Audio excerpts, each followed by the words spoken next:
What do you make of this, no? Dito po sa pagdulog muli ng kampo ni Vice President Sara Duterte sa Korte Suprema, given the fact na merong nauna na petition din before the court, before the Supreme Court. Of course, hindi naman kine-claim ng grupo ng mga abogado na yun that they were representing the Vice President. But this time, it's clearly the Vice President seeking relief from the Supreme Court. What do you make of this?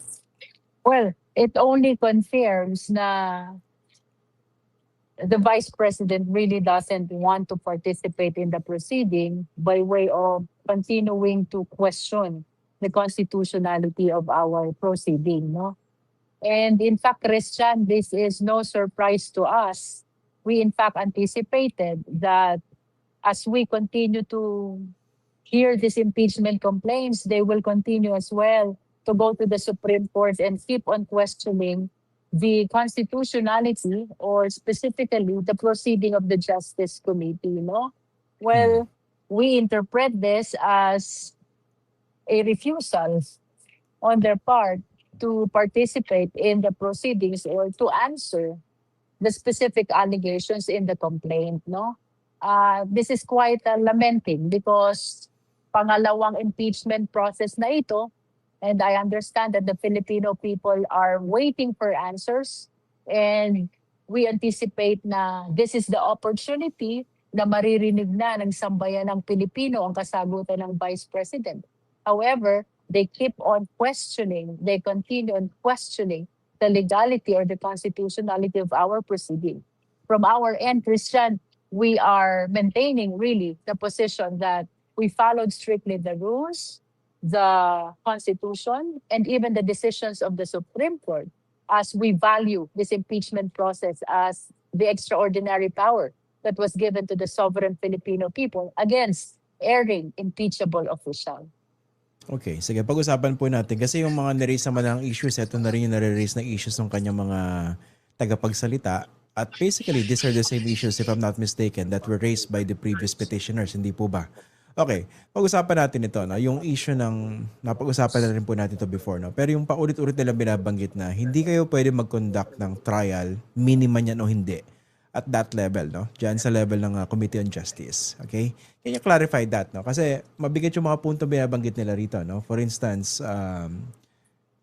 paano yun? Pwede ba kayo mag-cross-examine ng mga witnesses? Ito, binabanggit nila ito sa kanilang petition, hindi po ba, no?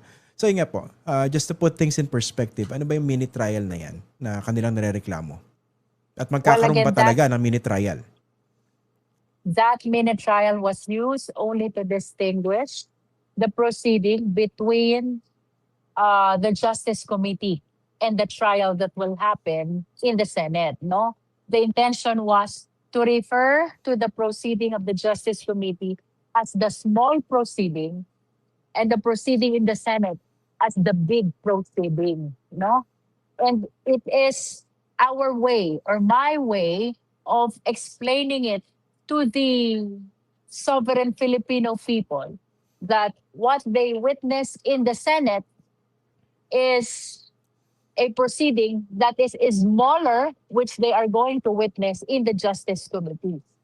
It is a way of explaining what will happen in the hearing proper, the clarificatory hearing, or as we have compared, a preliminary investigation, no?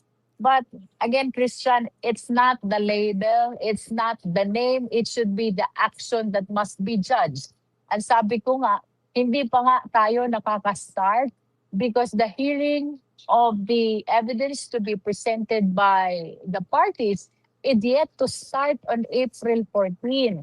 Wala pang nangyayari, wala pang naiipresenta, wala pang clarificatory hearing, and yet we are being questioned already before the Supreme Court, no? Gusto ko lang i-clarify.